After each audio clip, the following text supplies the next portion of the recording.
everybody. Good to see you again. My name's Dick Fleming. I was a member of First Force Recon in 1967, 1968 during the Vietnam War. I wrote about my stories in a book called Chasing Charlie, a Force Recon Marine in Vietnam, and that's available on Amazon. And hopefully you might find it interesting to read about them. It seems like the more I remember my time in Vietnam, the more stories I have. So many of the stories that are in the book have been augmented by these that I put online. We had a very interesting mission one time that was related to a landline that another team had found stretching between two what were supposedly enemy base camps. It was on a ridge, on the top of a ridge line where the trail went through, and the intelligence thought that we had enemy base camp on either side of that ridge line in the valley. So our objective was twofold. We were tasked with, one, tapping the line, and two, finding out more about what these base camps were doing, how many people were there, what they were engaged in, possibly calling in air or artillery strikes later on once we identified the particular location. So that was our job. And we were inserted by helicopter uneventfully into a rice paddy quite a ways away from where the line had been placed. And we made our way up until we hit the trail, and then we followed the trail to where the previous team had found the line. We knew pretty well where that was. Normally we didn't we didn't walk the trail, so to speak. We went off the trails so that we would remain undetected. That was Force Recon's primary duty, is to remain undetected, because if we were found, in essence, the mission was compromised. So we were to remain. We always tried to remain concealed and undetected. We made our way to. If we did find the line, fairly easily. It was camouflaged or in the underbrush. It was impossible to see. But where across the trail, you could see it. It possibly had been buried at one point when it crossed the trail, but the rains had washed away the dirt, and it was a black line, so you could see it. And we followed it probably about 50 yards to the right of the trail, where there was a dense underbrush, and it disappeared into the underbrush, and we followed it along until we found a good spot. And then we took out the black box that we were carrying. It wasn't black, it was green, and we wrapped the box around the small tree, and then piled brush up against it and leaves until you couldn't see it. And we took that sleeve that wrapped around the wire and attached it. It had clips on it that you could attach it around the wire, and that would result in the signal being picked up by whomever was listening. I don't know whether it was the Marine Corps that was listening or some other agency. I won't say that. I won't say. I don't want the black helicopters coming after me.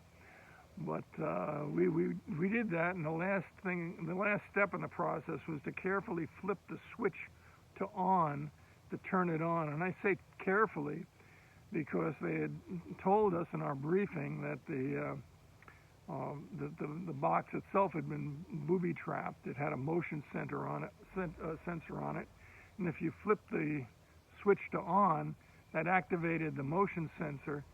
And if anybody moved it after that point, there must have been a rocker switch in there to sense motion. Anybody moved it after that point, it would blow up in their face. So we were carrying a bomb around with us on this particular mission. We were glad to get rid of it.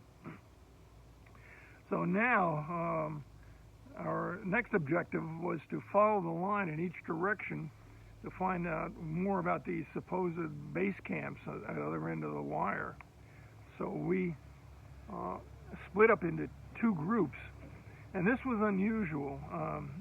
We never, first time in my experience that we took one of our teams and split it up into two. I mean, we were only 6 men to begin with, so you're splitting it out up into two. You got 3 people on each team. But our lieutenant was with us. He thought it was a good idea. He had been in Vietnam for about 2 months at that point, and he was all gung ho for this idea. And we carried 2 radios so that we could remain in contact with one another. So we split up, and each group went in opposite directions, following the line. My group, we had myself. I was running assistant patrol leader at the time.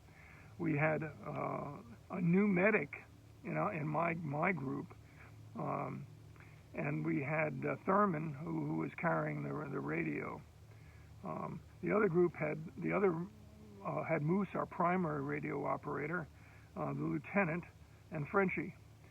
So those were the 2 teams, and we split and went in either direction, following that line. Well, we moved along for about maybe 20 minutes, and we came to a big open field, and had a rock in the center of it, a little bit higher elevation, and we try to move through that area without sort of crouching down and crawling sometime, because we could be seen. The underbrush was only about 3 or 4 feet high at the most, and so we could have been seen if we went through it. And unfortunately, we were, because when we got to the rock area where it thinned out a little bit, and we were clustered around the rock. Thurman stopped and got out the radio to remain in contact, and he took it off his shoulders and laid it up against the rock so he could adjust the frequency and everything. He wasn't trained as a radio man, but those devices were easy to use. But he was fiddling around with the frequency. He had the antenna there, and he was playing around with it, leaning up against the rock when we started to take fire. And at first it was a short we could hear where it was coming from. We all got behind the rock, and then it became real intense fire. There must have been another 2 or 3 people joined, or the NVA joined, or whatever, and they opened up on us, and we were fairly exposed on that rock. And Thurman tried to reach that radio to tell the other team that we were in contact, but he couldn't get around to get it, because the fire was too intense. And I told him, just leave the damn thing there and let's get the hell out of here. Well, I thought that was a good idea at the time. So we crawled. We didn't return fire. We crawled through the brush and tried to evade. Once we were down in the underbrush, they really couldn't see where we were, and they were just spraying the field indiscriminately. And we finally got to the other side, and we disappeared into the underbrush and made our way back to where the other team was. Well, as we approached the rendezvous point that we were supposed to meet them, we heard from the other direction, fire coming in from the other direction. And a few minutes later, I see Moose running toward us, the lieutenant not far behind, and Frenchie picking up the rear and turning around and firing and picking up the rear. So we got together and we took off running down the trail as fast as we could go. And at that point, we had the adrenaline flowing. We were running pretty fast. The Midnight Skulker had nothing on us. We were beating feet to get out of there.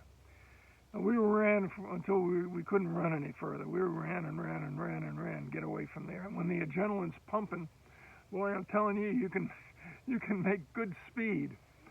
So we ran and ran. Finally, we got to a place that looked like we could easily defend it. It was a series of rock, standing rocks. I don't know where they were, how they were formed in that particular place geologically or anything. They were about 15 feet high and quite massive at the base, and they stood up like pillars. It almost looked at like somebody in previous time had placed them there, but who knows. In any case, we gathered in the center of these pillars where we had good cover and was a defensible position. And Moose gets out and starts trying to call in for support, and he had been doing that as we were running along periodically. I could see him trying to call in, but he wasn't having any success. And he took the radio out of its case and was looking at it, and he turned to the major and said, this thing's shot. He points, and there was a bullet hole right through the casing of the radio. So we weren't going to go anywhere with that. And everybody looked at Thurman because he was supposed to be carrying the other radio, and he said, "Dick told me to leave it behind because once we got in contact." Well, hell, that was my responsibility. Well, I had to go back and get the damn radio. So I hoofed it on back to that field, and I was alone. There was nobody with me. They were busy preparing a defensive position back off to the side of that trail. And I reached the field, and everything was quiet. Everything was quiet, and I observed it for maybe 5 minutes or so. I couldn't see any movement at all, and I could see where the rock was. And I had a compass with me, and I knew approximately the position of it. And I started crawling through that underbrush again, and God, it was hot. I'm crawling and crawling and crawling. I couldn't see anything. I didn't want to poke my head up out and look around and get it shot off. So I continued crawling, and finally I reached the rock, and there was the radio, and it was intact. So I called in. I called up our headquarters and said, we've been in contact. I'm moving out. I'm returning to our rest of our team. And turned it off. I put it on my shoulders and started crawling back. Well, the problem was, for one thing, it was blazingly hot. I've never felt so tired in all my life. I didn't know whether I could crawl another step, another foot. And the radio, of course, was heavy, and I had all my gear on. And I'm crawling and crawling and crawling, trying to reach the jungle on the other side. And the other problem was I knew that everybody was depending upon me, and I had to get back as soon as I could. So I maybe made my way 200 or 300 yards through that grass, and then I said, "The hell with it!" And I got up and I ran as fast as I could. That was a stupid thing to do. It really was. I could have just waited a little bit longer and continued crawling. I would have been safe. But no, I got up and I started moving as fast as I could with that radio till I got to the cover of the trees. And as soon as I got to the cover of the trees, I saw movement right ahead of me. And I put my rifle up, and I was all set to shoot, and I just hesitated for a second. And what happens but the medic who had been in his first patrol pops his head out from behind the tree, and he says to me, I wanted to be sure you were okay. I said, "Oh, I'm okay. I nearly blew you away, buddy. You don't do things like that." Well, Anyway, so the two of us make our way back to where the rest of the team was, and it seemed to take forever. I probably wasn't that long. We were moving fast, and probably wasn't that long. We came back to where the other guys were digging in the center of these pillars, and I don't think anybody even missed me, to tell you the truth. But they were happy enough to see the radio and to know that I had called in. And so Moose got hold of his favorite companion and called into the CO, and called back to our base camp, and told them our situation. And we asked to be extracted, because that's what we normally did. If we got into contact, the first thing we did was ask to be extracted. But they told us to wait, and eventually the word came down that a company of Grunts was on a search and destroy mission in the area, and that the following day they would meet up with us, and we were told to stay where we were and just wait for them, and then we would guide them to where the line crossed the trail, and they would take over from there and attack these base camps if there were any. We didn't know. We hadn't seen them. We had been in contact. We knew that there was enemy in the area, but how many and from where they were, we didn't know if they were NVA or VC or what. So we were going to meet up with them the following day. And I think this is probably a good time for me to stop this video and go on to what happened next in a subsequent video. I hope you liked it, and so far. And if you did, please hit subscribe and add a comment if you wish, and hopefully will return to me with another video. I'm here in my camp. Behind me is beautiful Penobscot Bay. It's one of the loveliest places on Earth, in my opinion. We have a small camp here, and I hope to do some more videos in the great outdoors overlooking Penobscot Bay. So thank you very much.